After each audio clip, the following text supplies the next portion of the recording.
저희의 소중함을 알고 저희의 위대함을 알기 때문에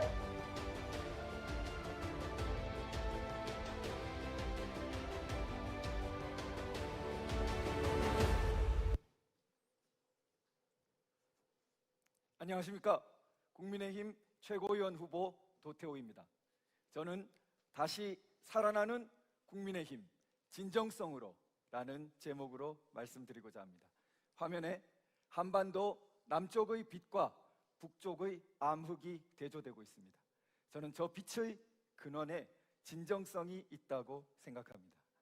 저는 우리 당이 진정성 부분에서 취약성을 겪음으로써 오늘의 위기를 겪고 있고, 진정성을 회복함으로써 국민들의 신뢰를 얻고 이 위기를 극복할 수 있다고 생각합니다.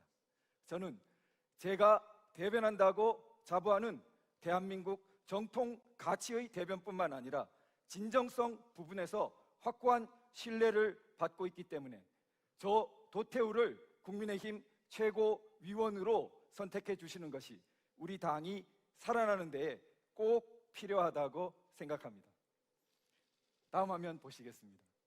저는 1987년 서울대학교 공과대학에 입학했습니다. 그때 직선제 개헌이 이루어지는 격동기였습니다. 당시 저는 이러한 거대한 변화의 흐름이 무엇인가에 대해 큰 의문을 갖게 되었고, 1989년 서울대학교 국문과로 재입학했습니다. 이후 소설가로 등단하고 서울대학교 정치학과 대학원에서 수학하다 사법시험 합격한 뒤 변호사 생활을 하게 되었습니다. 그러다 2016년 탄핵 사태를 맞이하게 되었습니다. 제가 이러한 이력을 거치면서 하나의 해답을 얻은 것은 적법 절차라는 말이었습니다. 1987년 제9차 개헌의 핵심은 적법 절차 원리를 바탕으로 우리 사회의 민주적 발전을 정점에 놓는 것이었습니다.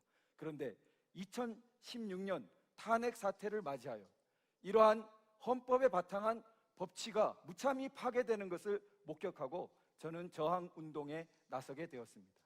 이후 그러한 체제 위기는 가속화되었고 9.19 남북 군사 합의 후에 문재인 대통령을 여적죄로 고발하는 행동에 나서게 되었습니다.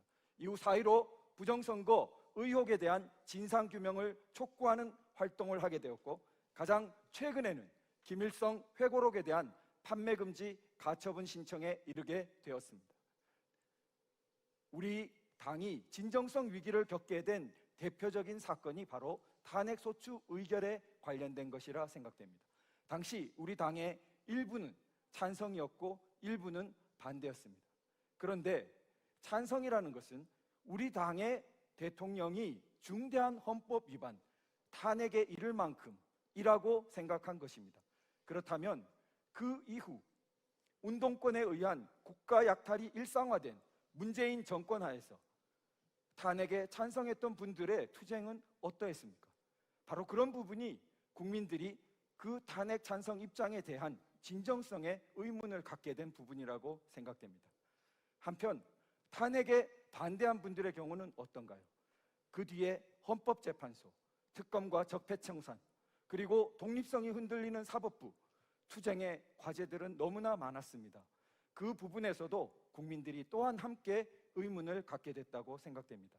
바로 이처럼 찬성과 반대 모두에 대해서 진정성에 국민들이 의문을 갖게 된 부분이 우리 당의 신뢰가 깎여나가는 큰 계기가 되었다고 생각됩니다. 가장 최근에는 세기와 더불어 김일성 회고록 사건이 있습니다. 민주당 의원이 아닌 우리 당의 하태경 의원이 김일성 회고록 판매 합법화를 적극 옹호하고 나섰습니다. 이 문제는 김일성 우상화의 합법화와 관련됩니다. 저는 이 자리에서 공개적으로 하태경 의원을 대통령감이라고 한 이준석 당대표 후보에게 이 문제에 대한 입장이 어떤지 공개 질의를 하겠습니다. 다음입니다. 우리 당은 뿌리인 대통령들을 자꾸 부정하는 방향으로, 단절하는 방향으로 왔습니다. 그러나 저는 앞에 대통령들을 감싸 안는, 일관되게 긍정하는 그러한 방향으로 나아가야 한다고 생각됩니다. 건국과, 아까 전에 보셨지만 건국과 산업화, 민주주의의 발전 모두를 우리는 포용해야 합니다.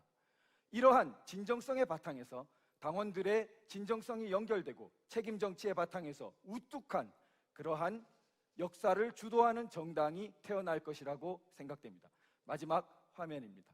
이 우뚝한 정당을 바탕으로 우리는 역사를 주도하는 국민의 힘이 되어야겠습니다.